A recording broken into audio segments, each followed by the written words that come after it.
Welcome to Democratic Television, a program of the Santa Clara County Democratic Party that brings insights, perspectives, and attitudes of our always thoughtful Democratic guests.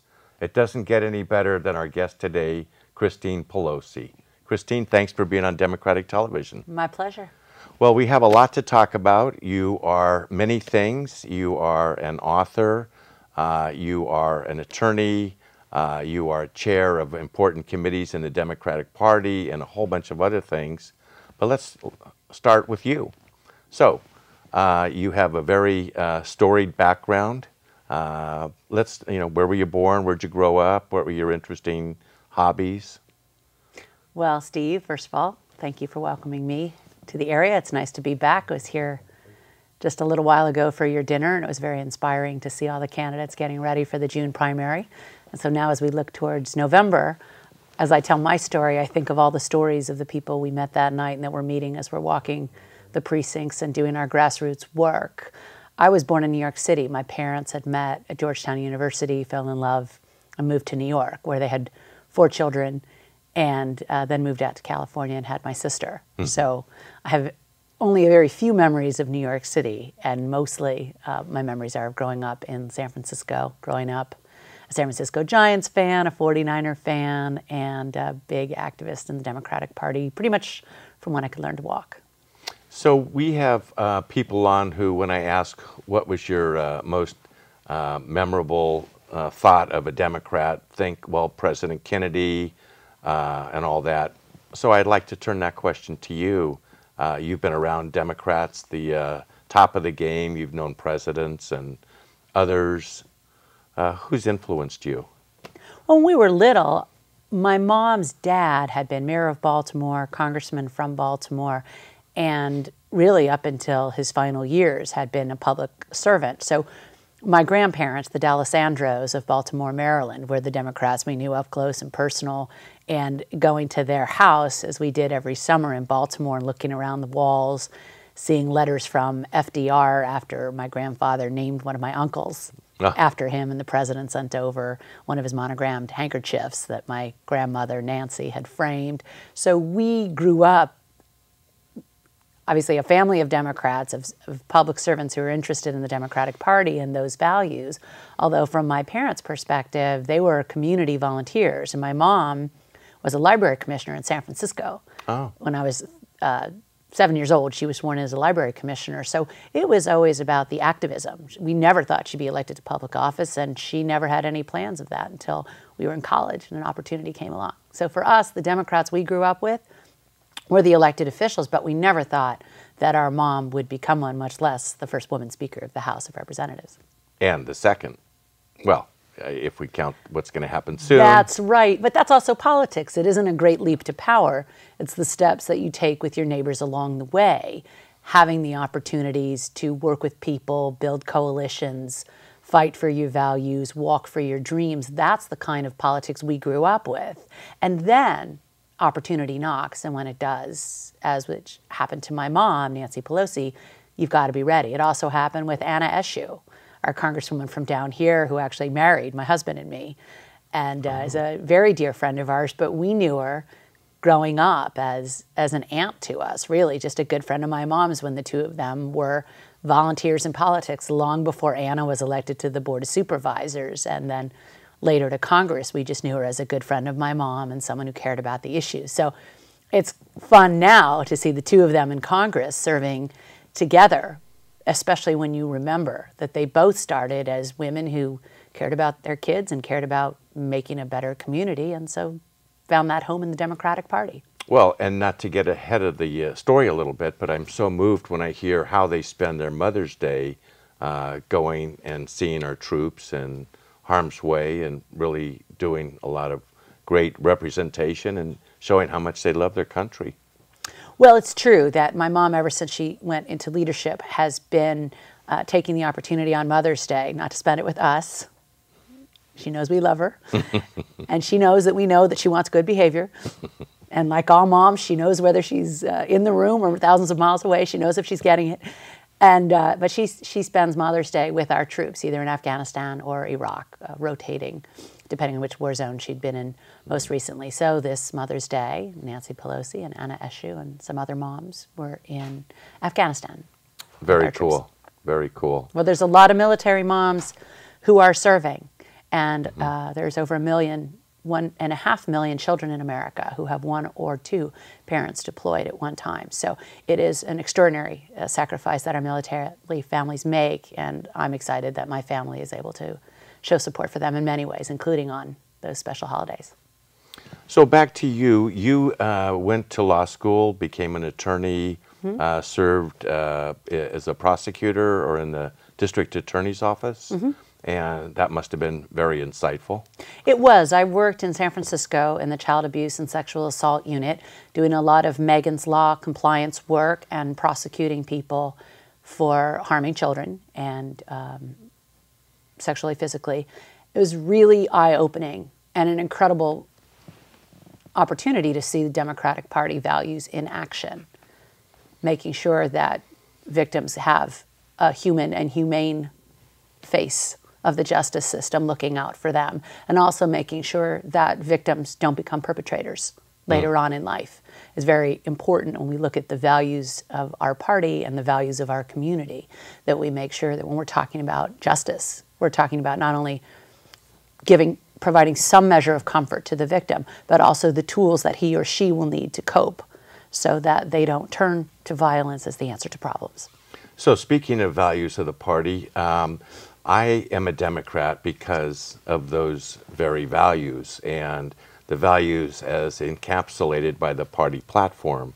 You've spent many years helping the party, the California Democratic Party, put together the platform. You've chaired the platform committee.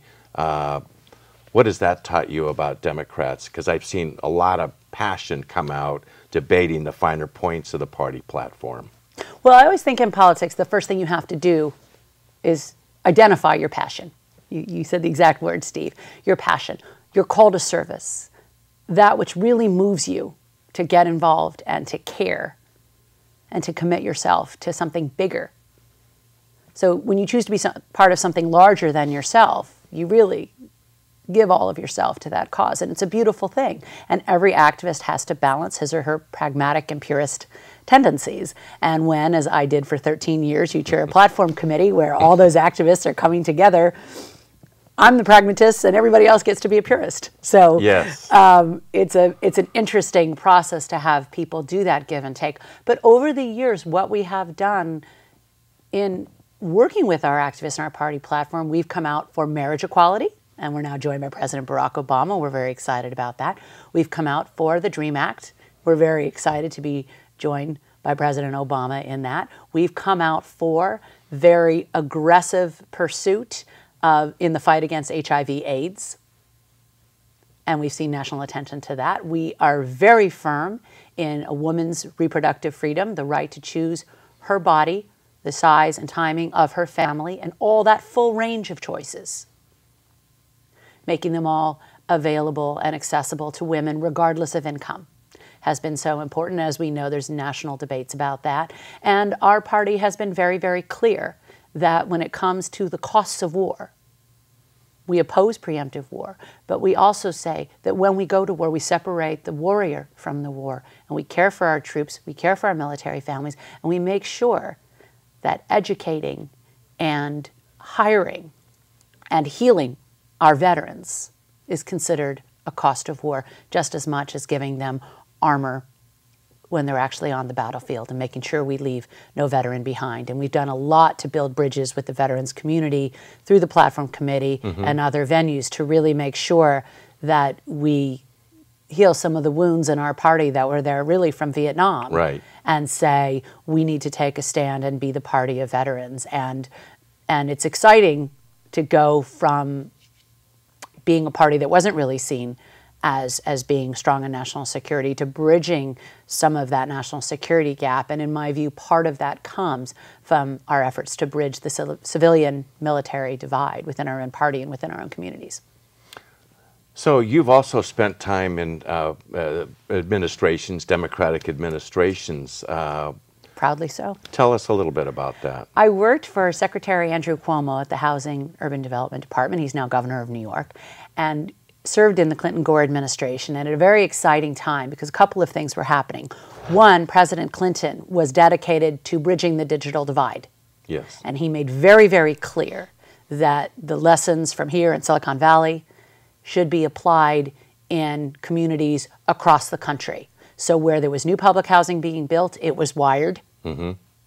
Where there were existing public housing and multifamily housing developments, they had one-stop career centers that included community technology. So one of the exciting initiatives I got to work on at HUD was something called Neighborhood Networks, where we're taking the best and brightest from Silicon Valley and applying those resources into each and every public housing unit, into public libraries, into community areas around the country so that all Americans could achieve computer literacy in this era, just as 50 years ago they needed to achieve book literacy. Right. So President Clinton and Vice President Al Gore were very committed to making sure that we reinvented government in such a way that the digital divide was going to be a thing of the past if we all worked hard and took care of people to make sure that if they were going to be receiving welfare, if they're receiving public housing, they were also getting all the benefits and the positive benefits of what we know is crucial to finding work and finding education and finding success, and that is being computer literate and being able to compete in a digital service economy. Well, congratulations on being able to spend that time there and make great contributions. It seems to me that you have seen, you've been up to the most important part of our government, seeing how well it works, and you believe in government. And it seems to me we're at a place now where people are saying it can't work, tear it down, underfund it, and it seems to me so much is lost with that. And maybe that's a simplistic way of saying, you know, where the Democratic Party is versus where the Republican Party is. But we do seem to be, with the growth of the Tea Party, you know, in a very divided country. However, the reason we can't balance our budget is because Tea Party members of Congress refuse to cut the Defense Department. So everyone's got a piece of government that they want. Yes. Everyone's got a piece of government that they want. So the fact of the matter is, if you're looking at government, you can't, it's too facile to say, oh, the whole thing is awful. As I always say in every context, beware the myth of the monolith. There is a lot of diversity within government. Some government works extremely well. We want it to work better. And every single government agency, every single government dollar should be subject to scrutiny. And when it is, what we find is that there are some public-private partnerships that work extremely well. There are some parts of government that do work extremely well. And there are parts of government that we absolutely need. We need a safety net. And frankly, when you look at the Mitt Romney campaign, one of the things that you're finding is that while on the one hand, the Tea Party Republicans are saying, oh, all government is bad. On the other hand, they're saying, well, except the parts that we want to keep. Right. And if you run for president under the premise that the economy is weak, which is Mitt Romney's premise, you undercut your ability to get votes from people who need government if at the same time you're also saying we want to privatize Social Security, we want to privatize Medicare, we want to end Medicaid as we know it. Because if you're going to do that, you're going to shred the safety net. So it's an interesting dilemma that the Republicans have put themselves in. On the one hand, they attack the economy and they say the fundamentals are weak. On the other hand, they say, and we're going to shred the safety net. Well, let's hope that those discussions, debates, these kinds of points come out and not be subject to super PACs redefining and obfuscating the truth of what's going on. We're going to take a short break. When we come back, I want to talk about your book, Boot Camp 2.0. I'm United States Senator Barbara Boxer. Thank you for watching Democratic Television. We'll be right back with Christine Pelosi.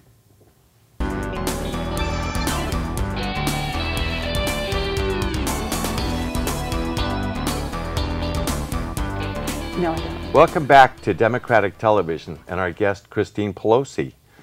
Christine, you have been so busy doing all these things.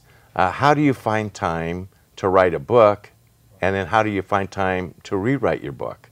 Well, the first time I wrote my book, I was single and I'd get up at 4 in the morning and start writing, and I laid out all the papers on my table. I had been blogging during the 2006 elections, and I thought, oh, I'll just turn my blog into a book. That'll be easy. I have hundreds of entries to deal with. And what you find when you turn a blog into a book is that there are a lot of things that you write in the moment that don't necessarily last well over time, which is why in the book I say that blogging is like getting a tattoo. You want to express yourself in the moment, but look good and wear well over time.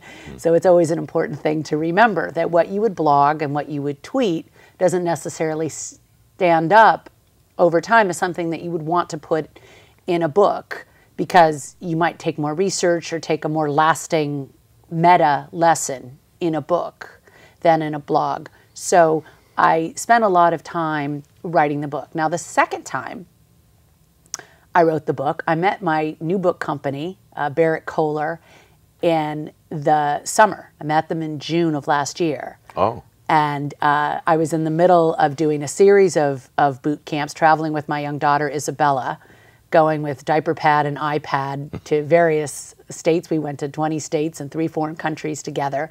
At that point, we had been to about 15 states together. I would be doing my boot camp trainings and spending some quality time with Isabella as well.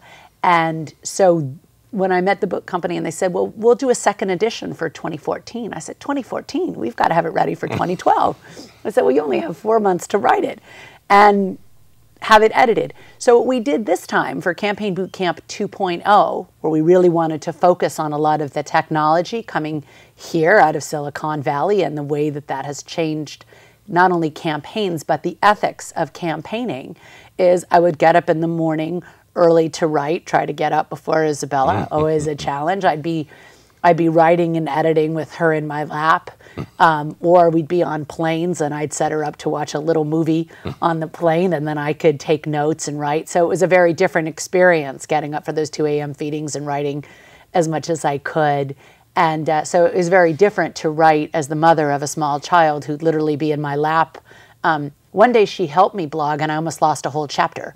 So I learned how to do backups. But we're in a 2-artist household. My husband, Peter Kaufman, is a filmmaker and I'm a writer. So that lends a lot to the dramatic when it comes to our daughter, who's inherited quite a sense of drama and comedy. So we're not sure if she's going to be an actress or an artist or a politician, but she certainly has the traits of all three. Well, we look forward to interviewing her on DTV in a couple of years, give or take.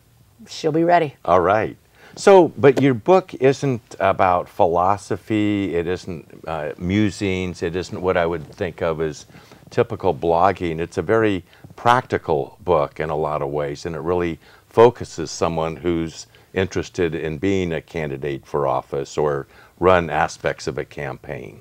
I assume that when people decide they want to be involved in public service, that they know how to muse. They have a muse and they know how to do it, and they have a philosophy. What I want to do is to have people focus on what about their philosophy and their experience makes them uniquely qualified to serve, and to leverage that and to be a code breaker, if you will, to crack the code and say, this is the alphabet soup of politics. When you decide you want to run or to volunteer, this is the maze that you have to go through. These are the things you absolutely have to understand about yourself, that your family has to understand about what you're doing and what everybody's in for.